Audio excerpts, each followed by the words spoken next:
Toko banda liyanga nina biso ya tongo ya lelo na kombo ya tata ya mwana pe ya molimo mosanto. Louez l'Éternel, vous toutes les nations, célébrez-le, vous tous les peuples, car sa bonté pour nous est grande et sa fidélité dure à toujours. Louez l'Éternel. Amen. Amen. Lingoma la Nzambe ndenge tozalia kotelema tokosanjola Nzambe na biso na nzembo oyo ya Cantique Lingala 34. Yeso ndeko na biso solo ndeko ye wakito moni bela moko te Yeso aye biso nyonso Yesu penja moturite Toko tolingi kutolo Ndeko ye na bolingo aliki nyonso Ndeko ye bolingo na bilanga nyonso Ndeko ye Yesu aye biso nyonso Yesu penja moturite Toko tolingi kutolo Ndeko ye Toko pati eye na biso Ndeko ye akozala na biso solo Ndeko ye Yesu aye biso nyonso Yesu penja moturite Toko tolingi kutolo Ndeko ye Yepe ajali na nguya nini Ndeko ye akotunga na nguya uyu nguya de Yesu aye biso nyonso Yesu penja moturite Toko tolingi kutolo Ndeko ye Bufanditi kaite tubondela Nzambe Nzambe tata na nguya Nzambe ya bolamu Nzambe ya lukumu Nzambe ya makoki Nzambe na banzambe kolo na makolo toshongisi matondi mingi epai na yo Nzambi tata kana beto kuvutula matondo na ngeve nina nani diaka beto ke kuvutula ya ngekele Nzambi ina kele tata ya beto ngekele Nzambi ya lulendo nge ina mekufuana kana na kati na luzingu ya beto tata ina ngeke na kusala ya kulitila na katikati na luzingu ya beto yakena kupesa beto muswa ya kukangama na nge ya kusalila nge batangu nyonso nina yao na bimangu ina ngene kusala na suka yae mfumu beto zola kutonda nge diaka samuti ninge mutu me kukonte beto parmi ba vivant ya kilumbu yae nina yao tata Nzambi beto kena ku yimbila nge beto kena kusambila nge tata Nzambi vana ya kuzangama na katikati na luzingu ya mosi na beto na tangu yanti na bilumbu nyonso beto kele bantu ina beto me kupiza na tadisi yange mfumu ngeme kuzaba beto ya kulutila beto keve ya kulunga na tadisi yange o Nzambi ya moyo bika tinge ina zolaka beto ina lakisaka kidimbu ya luzolo nina nge fidisaka beto mwane yange Yesu Kristo ina fuaga na likulusi ina pesaka nzutu ya yani ina menga ya yani muanganaga na likulusi samu na beto mfumu bika tinge kusukula beto sukula beto samu tibeto kele bantu ya masumu beto kele baina kena kusala belu zolo yange na muchindu ina mekufana kana sukula beto samu na zolo yange velisa beto mfumu bika tinge kuyala yange na luzingu ya mosu na beto mfumu beto ke na kiminu beto ke na kivuvu na kiminu ti masumu ya beto nyonso ngeme kulemvukila yao ina beto mekuma ya kuvedila mfumu bikati nge kusala na katikati na mosi na beto na kilungu yai samuti mpe na kati na lukutukuno yai samuti beto kukangama nange beto kusalila nge na mutindu ikele zula na lemvo yange sabumu na beto vala kitwa na beto na kumu ya tata ya mwana pe ya mpeve ya longo beto umekulomba amen Amen. mambo ya nzambi mkena kusoza na beto ti mukele na kiese ina bame kuzonzila na munu si beto kwenda na inzo ya nzambi nina mambo ina beto peke na kuzola kuzonzila ngizulu ya mbote na dibundu nyonso ina mekuyonzama na kisika ya vana bisielo ya tatanzam ya vana baina mekukatuka na baparoisi ya kaka baannexe ya kaka bakonsistoire ya kaka baina kele na beto kitwali na katikati na lukutukunu ya vana bakomision nyonso ina kena kusala samuti lukutukunu kuluta na mutimu ina mekufuanakana ya vana baina kena kuwa beto na baisi ya nzenza tona bambanza ya kaka beto kena kuzola kuzonzila beno nyonso ngizulu ya mbote na kumbu ya mfumu ya beto Yesu bikati tata nzambi kuvana na beno yani kulungisa basatu ya beno yani kulungisa nyonso ina beno kena ya usatu bikati yani mosu kusakumuna samuti yani kele nzambi ina kele lungisaka basatu to bandombolo ya beto bana ya yani nina yao beto kena kuzola kuzonzila na beto nyonso ti bikakwisa beto mu bikatata nzambi Atusakumunanga na katusadilanga pe. ya kitezo ki Dorokele. matondo mingi bikati beto kutatamana na kukembisa nzambi ya beto na kunga ya beto nyonso yangalala pesa mbote na mpangi yange na kati na respect ya ba mesure barrière tangu beto kena kuyiba beto nyonso C'est tout ça, Ilero, Kajimukanda, Tukanga, Kako, Isu Ikulu, Kibuya, Iti, Tolelebe, Tokako, Mamuki, Eko, Kako, Yanganade, Yanganade, Yanganada, Inu, Kako, Yanganada, Kamu, Totolanga, Kadi, Patunga, Mugalekele, Mukula, Bantu, Munamunate, Yani, Katoto, Kapwa, Banati, Boki, Kapusu, Kapwa, Nikwate, Ejo, Kapo, Yanganada, Yanganada, Inu, Kapo, Yanganada, Kamu, Totolanga,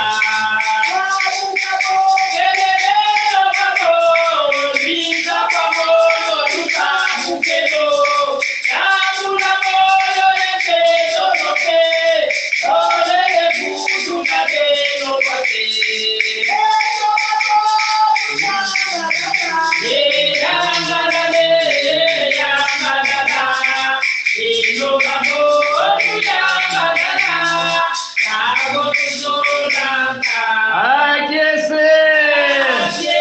ama yange Yembo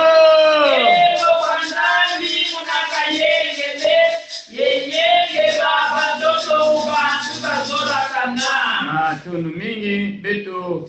kena kuwa mambo ya nzambi ina mama nkengi Lusike bamuka beto moyo bambula beto moyo na mambo ya ngonda yali mambo ya nzambi ya ngonda yai yekele na Yohane kikapu ya 15 kibuku ya iya lusikila mumono emono mubeno bonzo baladi ndemolo kutankutu dia ukibeni bodi ndemolo kala mutiwa vinya ibobo beno lulema lempe bolulemo sikilanga mumono Anubutu, Jean 15:4. Demeurez en moi et je demeurerai en vous. Comme le sarment ne peut de lui-même porter de fruits s'il ne demeure attaché au cep, ainsi vous ne le pouvez non plus, si vous ne le demeurez en moi. Amen. Amen. Beto kekulomba na mama Kengi Emily, yani kekusambila tata nzambi yani kubika bantima ya beto samuti beto masefinama fieti na kuwa mambo ya tata nzambi. Bika beto kusambila zulu na mtoto ke kuluta tata nzambi kansi mambo yangelenda kuluta ve nikuna basuka nyonso ngeke kuyondikaka beto samna kulonga na kulongidika beto tata nzambi beto bau ya imeni beto mekubwana na isi ya makuli ya mwana Yesu Kristo ninakuza kutambula diaka ngolo ya malumalu nikuna tata nzambi zonza yange beto mekubwana na kujimba beto mekukwisa na bandonga ya mpamba tata nzambi mfume lulende fulusa yao na mambo yange kisiele yange inangeme kusola na suka yena kujikila beto yani kuzwali inwa mambo kekupasika ni yange bika tata nzambi kusalila yani mchitu kele zola na lembo yange na kumbu ya Yesu mfume ya beto na mpulise beto kuloma mchitu ina. Amen. Amen. Beto kekutila madiaga beto kekuyimba na bitwali nyonso samna kukatula bafatili nyonso beto kekuyimba na lukalagisa luzolo ya beto tekila beto kuwa mambo ya nzambi. Lumino bika Bongo lutimba yo ya lupita lwenda lutaya yo lwenda kanga makantu katulelo wonga muno sambulo ebe no lutimba yo ebe no lukatamana lwakukelo bidida lusambulo ya lukana mungu mutwanina ebe no lutimba yo ebe no lukatamana lwakukelo bidida lusambulo ya lukana mungu mutwanina akakakelo bangope batongopele bamukatyama mumi tumbanumutwa Oto aloni yotwa mutagani Umayo wane wakatoza panku Ebe no lutimbajo Ebe no lukatamana Bakitelo bibina lusamulu Yalubana mokokono mutwanina Ebe no lutimbajo Bazukelo bibina lusamulu Yalubana mokokono mutwanina Uyazeka ya kwa mutwa Kahuyatyama muminu ya mutwa Na mutantu mutilo wakatopela Ukatoka ya goma ukatukina Beno lutimbajo Beno lukatamana Bazukelo bibina lusamulu Yalubana mukulu mutwanina Ebe no lutimbajo Ebe no lukatamana Bazukelo bibina lusamulu Yalubana mukulu mutwanina Matono mingi benovanda beto kusamila tata nzambi ngekele nzambi ya moyo ikati mambo ya ngepe yakele ya moyo sakumuna yao beto kuwa yao na luzolo yange na kumbi ya Yesu. Amen. Amen. Mambo yai beto kekutanga na suka yai ikele mambo ina kele na mukanda ya tete ya Yohane na dikapu ina ya iya beto kekutanga na mulonga ina ya tete beto kekusukisa na mulonga ya tatu. 1 Jean chapitre 4. Nous lirons à partir du verset 1 jusqu'au verset 3. 1 Jean chapitre 4 du verset 1 au verset 3. Mutindo guide biblique ya beto ya libunu mekupesa beto yao. Yamekusonama na mutindo yae. Bien-aimé, n'ajoutez pas foi à tout esprit, mais éprouvez les esprits pour savoir s'ils sont de Dieu, car plusieurs faux prophètes sont venus dans le monde. Reconnaissez à ceux-ci l'Esprit de Dieu. Tout esprit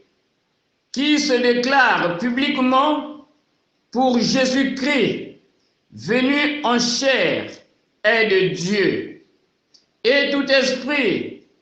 qui ne se déclare pas publiquement pour Jésus n'est pas de Dieu. C'est celui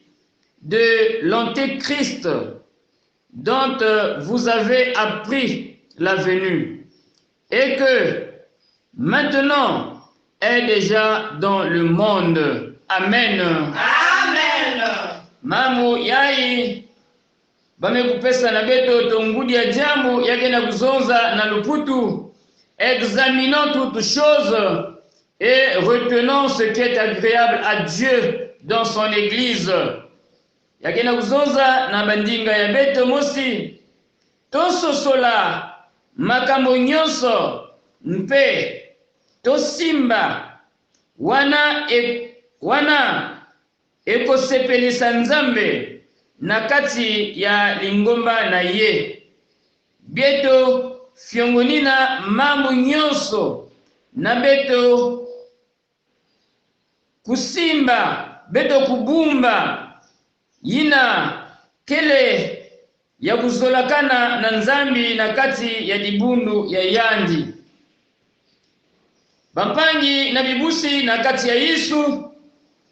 beto fana kuzabati inza yai na bilungu beto mekuma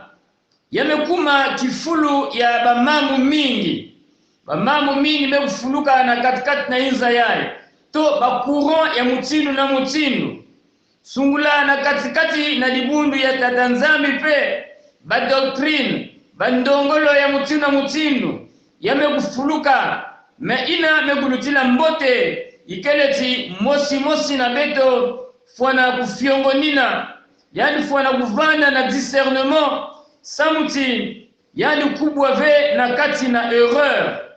nina yao bakuron ya mutindu na mutindu ina mekunata bafaux enseignants bafaux prophètes nina kununga ne ina kena kunata pe bafaux prophètes na katikati na dibundu ina kena kuzonzila na ina mekutala sangu ya mbote na mutindu ina mekufanakana ve ina vandiki na tangu ya l'apôtre Jean nina yau mutindu Jean kena kutala ni yau yani kena kupenda makutu na baina nyonso kena kutanga sangu ya mbote na tangu ya yani baina kena kuwa sangu ya mbote ina ya Yesu na tangu ya yani bafana kusala angele bafana kusala keba bafana kuvanda averti samuti bau bakele mingi baina kena kukwiza na mkumbi ya Yesu mena kutala bau bakele ve baina kele ya Yesu ni yao yani kena kupenda makutu na dibundu ya mfumu samuti bafana kuzaba na katikati na kufiongonina na mpeve ya kufiongonina na mayela nyonso ina Nzambi kupesa na bao na tadisi ya mpeve ya longo bake kuzaba ti ya ikele mambo ya mbote ya ikele mambo ya imbi nina yao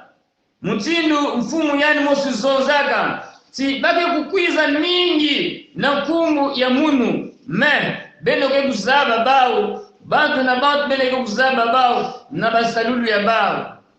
si beto kukondwa discernement beto kukondwa mpeve ina ya kufiongonina yake kuvanda pasi muntu ke kuzaba veti ya ikele mambo ya imbi ya ikele mambo ya mbote nina yao mutindu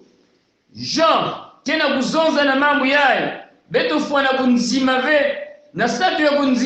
kunzima ve mebeto fwana kufiongonina samuti bambipudi ya imbi bamefuluka na katikati ya inza na kupesa bamiludule ya bao ina mekufanakana ve na kupesa malongi ya bao ina mekufanakana ve me ni mpeve ya longo ke kusalisa beto na kuzaba ti yai ni ya nzambi, yai ni ya kalia mpemba, yai ni ya inakele mutantu ya mfumu ya beto Yesu Kristo. Samuti kana beto kutala mbote muchindu Jean kena kuzonzila mamu yai, yani kwenda kupesa muchindu regle.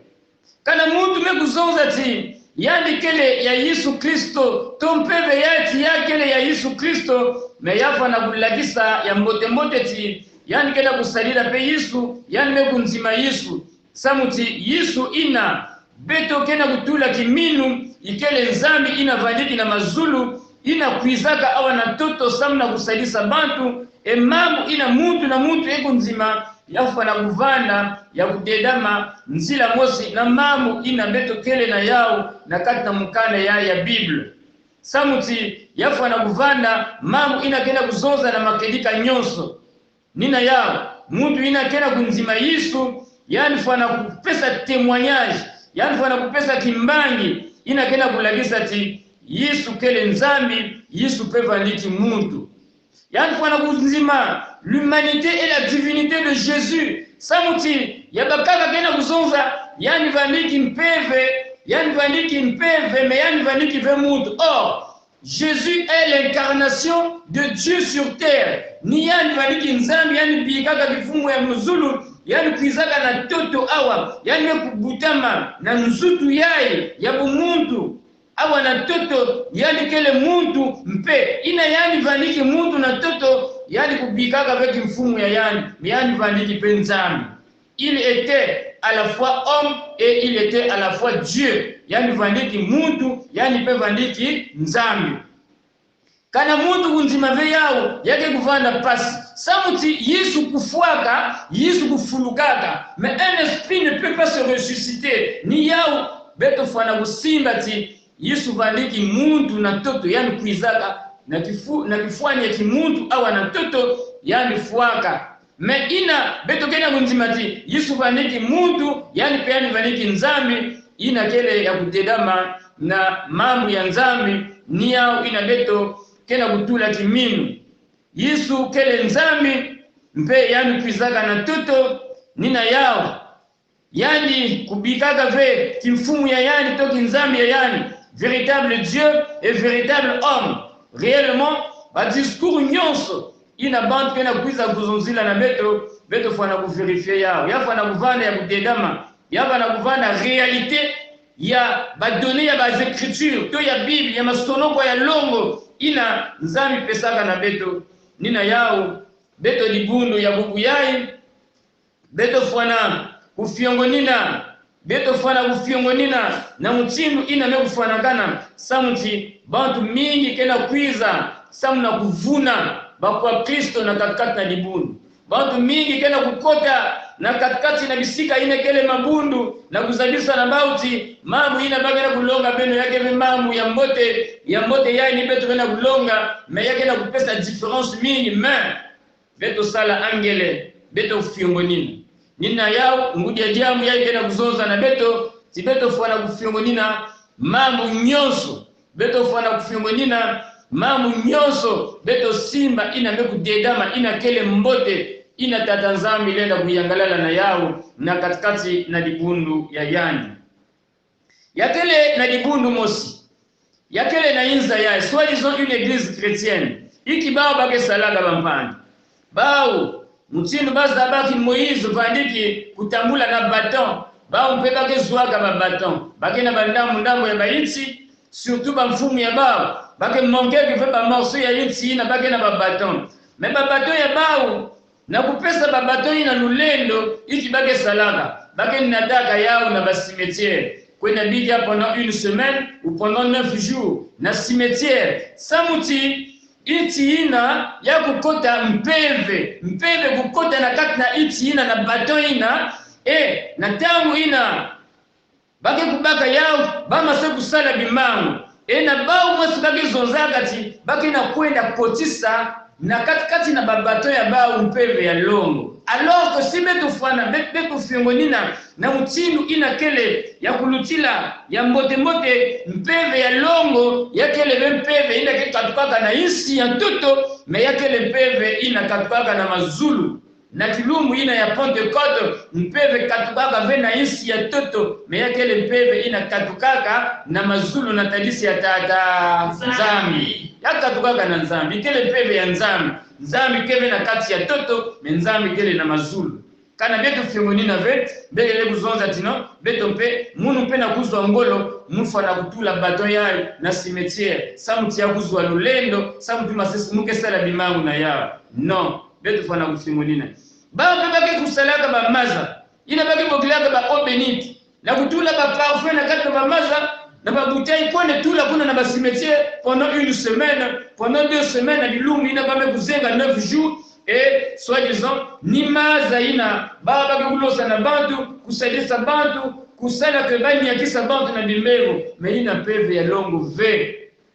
ina peve ya longo ve ina peve ya longo ve bampani yake ve peve ya longo na yao beto fanga kufiongoni na mbote samuti beto kubwa ve na kati na ba erreur beto sala ve ba mambo ina me kufana kana ve samuti beto fwana kusala ni ina kele en relation na mambo ya Nzambi ina kele en relation na Bible. Nous devons examiner toutes choses. Kana beto kotave na discernement beto kuzove discernement ina kele ya mbote bampangi na bibusi yake kuvana pasi mutinu mosi yavaniki na kisielo mosi ina yani kodaga na kisalu vaniki mingi yani vaniki longa mpangi mosi meguzalisa na yani mpangi mutinu ngeke na kulonga muke na kutela ngeke na kulonga mambo ya Nzambi na mutinu yenime kufanakana beno kele mingi meina ngelenda kuzwa nsangu ya mbote na mutinu ngeke na kulonga ngeke kukwenda nsangu papa yange mefuwa kwenda baka toto ina ya cimetière ya papa yange ngekanga yao diable ina ya papa yange kuvana kitwenda nange ina ngeke kulonga quel que soit pasteur quel que soit mulonga quel que soit nani ina ngeke kulonga ngeke kuchila bao sangu ngeke kukwenda bampangi na bibusi ina mpe yakele mpeve ya tata Nzambi ve yakele mpeve ya tata Nzambi kana yani fiongoni neka ve yani zola kwenda kubwa na erreur yani zola kwenda tala pasi ya mpamu mpeve ina ya longo yalenda vanda ve associé na bampeve ina ya bantu ba ina mefwa mutu ina mefwa ikele mutu mefwa mpeve ya longo ikele mpeve ina kena kusikila mulimo na Nzambe ezali mulimo oyo ezali libela na bomoyi ezali mulimo ya nguya mekasi ekoki zala nzela moko na molimo oyo ya bakufi te mpe maloba na Nzambe ekoki kosakolama na nguya ya molimo oyo ya bato basi bakufa te yango wana esengeli tososola oyo ebongi malamu mpona lingomba na biso basakoli ya lokuta batondi kati na lingomba batondi kati na mokili mekasi soki tososoli te ekozala pasi mingi yango wana balingami na masiya moko na biso amona lokola yowane azali kolobela biso ya ngwawa asosola Yesu abotamaki na nzoto ayakaki na nzoto azalaki moto pe azalaki Nzambe mais soki tozangi kososola yango tokonzima binzima tolobi ya solo alobi boye ezali verset biblique même Satan a utilisé que verset biblique mais kasi pona uluka kwesa bana Nzambe il faudrait que tozala na discernement bo sosoli soki ezali pasi mingi tika Nzambe asunga biso apesa biso mayele ya koyeba kososola pe kosimba tinda na oyo ekoki pe ezali malamu po te toyeba kotambusa lingomba na biso na ndenge oyo lingomba tika Nzambe apambola maloba na ye amen beto ke kuyimba nkunga ya beto nyonso ya kitwadi Antikiso unatela Nikalingika Kako Bakate Ikana Bulukwa Antikiso unatela Nikalingika Kako Bakate Ikana Bulukwa Oku Mulitukeniko Loketo Gatite Ututwa Tina Kuzomono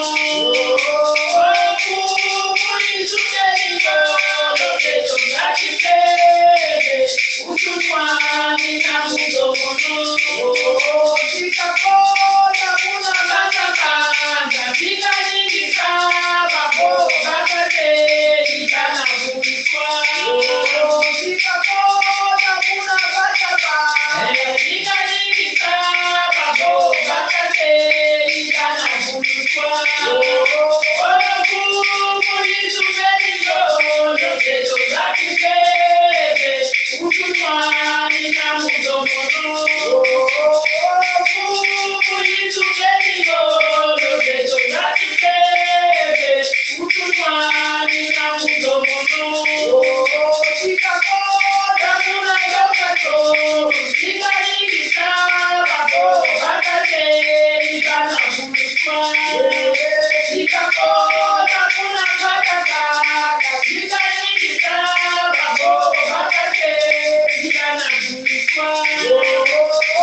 Matondo na tangu yai beto ke kukota na tangu ya lusambulu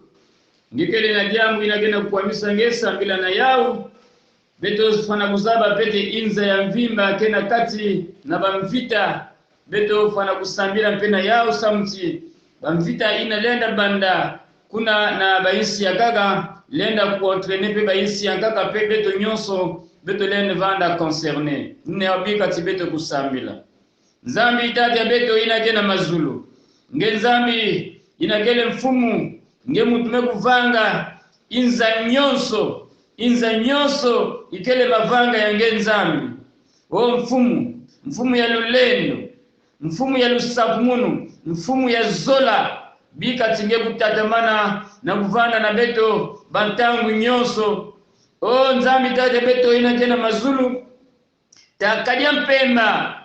Yani kena kukulumuka awa na toto samuna kusosa nti beto banenge beto kuzimbana nina yao beto kena kulomba nangeta tanzambi pesa beto ndwenga pesa beto mayela ina mekufanakana samu nti beto kutelama beto kusikila na katikati na mambo yenge samu nti beto kuvuka samu kikintwadi nangeta tanzambi kele moyo kana beto vanda kama nange yakele ni kuzimbana o mfumu sala yange na katikati luzingu ya muntu na muntu tata nzambi ngele kuzaba etat de santé ya muntu na katikati na beto mfumu beto ya bakaga beto kele na bimbevo ina na buni ya kutalana ina ngemo sinzambi ngeme kuzaba ya dingimisa nyonso zonza diamu mosi ina kele kubasika na ino yange mfumu samuti diamu ina kele kubasika na ino yange yao yakele lusabumunu yakele moyo stata nzambi bikati nge kusabumuna santé ya muntu na muntu mutindo beto ngaya kulala na bayinzo ngeme kuzaba lukwa musu ya mutina mutindo tata nzambi wangula yao zonza diamu mosi kaka vana na makanda nyonso ya vana bakento babakala bana rétablir santé ya muntu na muntu mfumu samutingegele nzambi ya bakaka tata nzambi ina bakele na ntango bakele kwa na mavipi ya mbote makana pipa masekwiza yakele sujet mosiel ya kukwamuswa yakele mambo ya ngudi Seigneur ina muntu na muntu na kuyindula wa mutini muga unutisa pipa yae o mfumu zenga balie nyonso ya mutantu bikati mfumu nge kusala mutindu ikele zola na lemvo yange nzambe na biso tatana mboka na lola tika ete opesa kimia na kati na molongo mobimba na tina ete bitumba oyo ezali kobanda kuna na Ukraine oyo ebandi na Ukraine oyo ekokiko kotisa ba système ya bazalie Seigneur ekokiko mema molongo mobimba na kati na etumba lisusu ya misato 3e guerre mondiale oto ningiko yoka yango te nzambe na biso ozali na bomoi kota na mitema ya peuple oyo ya Russie kota na mitema na ba peuple mosusu ba oyo balingi kozala na sima ya l'Ukraine po te nzambe na nguya ezala ba intérêt na biso ba intérêt na bango eboma biso te eboma bato na mokili te. Seigneur Jésus tolingi ete boyokani ezala bayokana bakutana basangana bayokana po ete kimia na yo nzambe eya pe ekokisama ya solo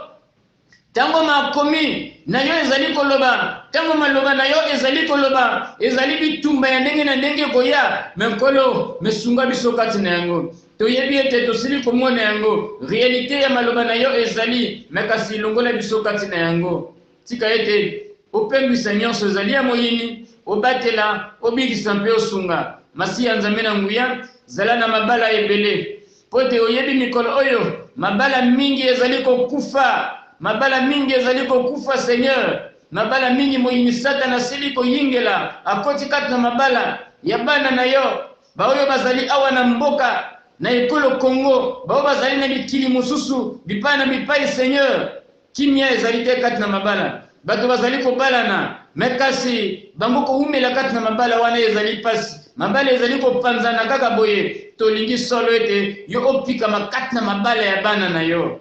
basali na yo nzambe kopika makati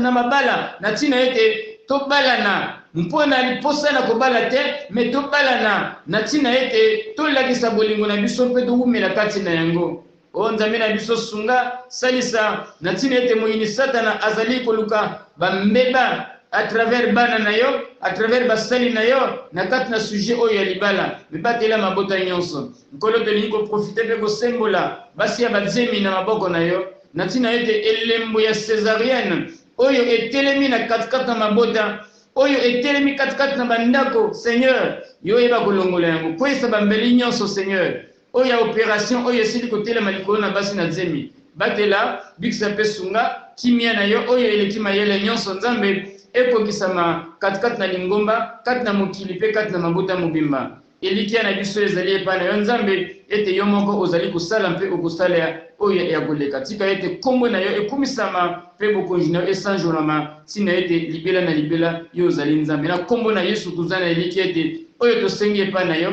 ekokisami amen Amen. tokoyemba mpo na lokumu na nzambe nzembo ya biso nyonso Zambi utusakumuna Tuka dokono, utunoga utukuka, utulungika, utunoga utukuka utulungika, utunoga utukuka, utulungika, utunoga utukuka utulungika, utunoga utukuka, utulungika. beto nyonso ke kutelama beto ke kusambila na manima beto ke kuyamba lusakumunu ya mfumu ya beto tekila beto kusambila beto zola kuvutula matondo na libundu nyonso ina mekuyonzama awa na bakomission nyonso bayene mekusala na beto nyonso pe matondo na tata nzambi ina mekusala tekulokola yai kuluta na mutindu ina mekufanakana pe matondo pe na bayina kena kuwa beto na bayisi ya nzenda na bisika ya mutina wa bwale ya mutindu bika titata nzambi kuvanda pe kitwa na beno yani kusakumuna beno batangu nyonso pe na nyonso beno kwena kusala bika tinkumbu ya yade nzambi ya kukemboswa beto kusambila nzambi mfumi ya beto ina kena mazulu matondo nange samutinge lenda kubika veba yange nge ina vangaka beto awa na toto nge kusalaka beto samuti beto kuzimba na ve beto fana kuzaba nge beto fana kusalila nge beto fana kukangama na nge nzambi samuti nge kele nzambi ya lusakumunu vanda na beto kintwali sakumuna bana yange sakumuna makanda yange tata nzambi katula nyonso ina kadia mpemba kenda kuzola kuidika na katikati ya makanda ya beto nzambe na biso elikia na biso bomoi na biso nyonso topesi yango na maboko na yo batela bomoi oyo ya nzoto batela bomoi na biso ya molimo sunga biso nzambe